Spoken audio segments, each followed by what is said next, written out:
Sushila, my darling, મેં આજે એક નિર્ણય લીધો છે કે હું તારી સાથે ઝઘડીશ નહીં, તારા પર ગુસ્સે નહીં થાઉં, અને જો મને ગુસ્સા આવશે તો હું મનમાં 1, 2, 3 ગણીશ. બસ જીવનમાં પરિવર્તન, હવે માત્ર પ્રેમ, પ્રેમ અને પ્રેમ. હસો, મારે રસોઈ બનાવવાની છે. નહીં, આજે રસોઈ નહીં બનાવ, આપણે બંને બહાર સાથે ખાવા જઈએ. તમારું બહારનું ખાવાનું એટલે લારી પરના ભાજી પાવ, મારે નથી ખાવા. અરે આપણે કોઈક સરસ મજાની હોટલમાં જઈએ. અચ્છા, એટલે તમારે મારું ડાયટિંગ તોડાવવું છે, એટલે મને હોટલમાં લઈ જવી છે. જો સુશી, હમણાં જ મેં નિર્ણય લીધો છે, તું એ તોડાવવાની કોશિશ ન કરવાલી. 1, 2, 3. નહીં, હું ગુસ્સે નહીં થાઉં. આ વાળું કયું નવું નાટક માંડ્યું છે?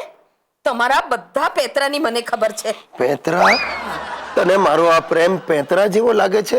આ મારી કમનસીબી છે. આ તમારો પ્રેમ સૌથી મોટું પેતરું છે. અરે મને જોવા માટે આવ્યા ત્યારે સૂટ એ ભાડાનો પહેરીને આવ્યા હતા, અને ઉંમર પણ ખોટી કહી હતી. પ્લીઝ સુશીલા, મારું વ્રત ના તોડાવ. જૂની વાતો યાદ કરીને ઝઘડો નહીં કર. શું કામ ન કરું? શું કામ ન કરું? અરે હું છેતરાઈ છું.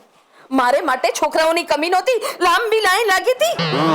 1, 2, 3. 3 નહીં, 23 હતા લાઈનમાં. એમ? હા. તો એમાંથી જ એક ગધેડાને પરણી જવું તું ને? એ જ તો કર્યું છે.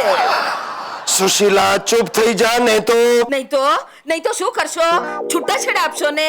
આપી દો એટલે હુંય છૂટું. સુશીલા, મારું મગજ નહીં ફેરવ.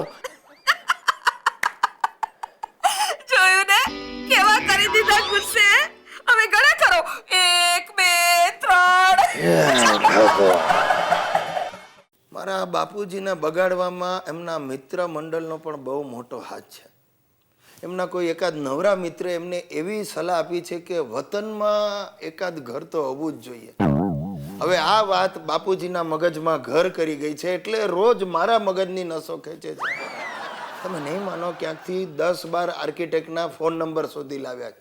એમાંથી રોજ એકને ફોન કરીને ઘરે તેડાવે છે અને મકાનના પ્લાનની ચર્ચા કરે છે. અરે 4 આર્કિટેક્ટોની 16,000 રૂપિયા ફી અત્યાર સુધીમાં મેં ચૂકવી છે. અને તમને હકીકત કહી દઉં, ગામમાં જમીનનો ટુકડો છે 45 વારનો.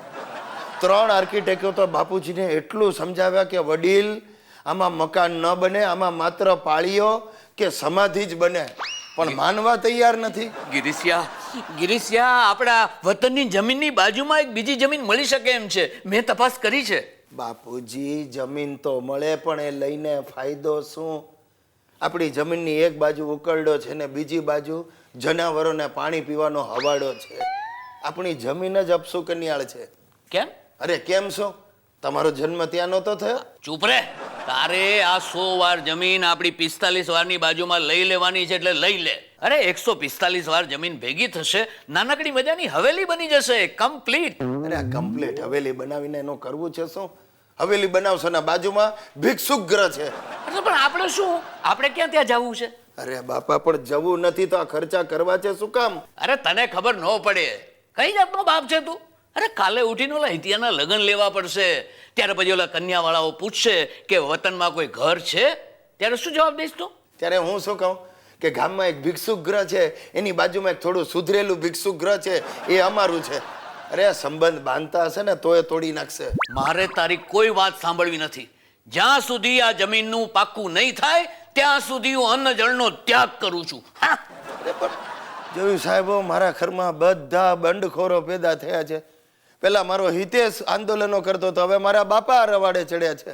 અરે દીકરાને તો લાફોય મારી દેવાય, પણ બાપાનું શું કરવું? મારી હાલત ભારતના વડાપ્રધાન જેવી છે. મૂંગા રહેવાનું અને જન આંદોલનથી સતત ડરતા રહેવાનું, બીજું શું?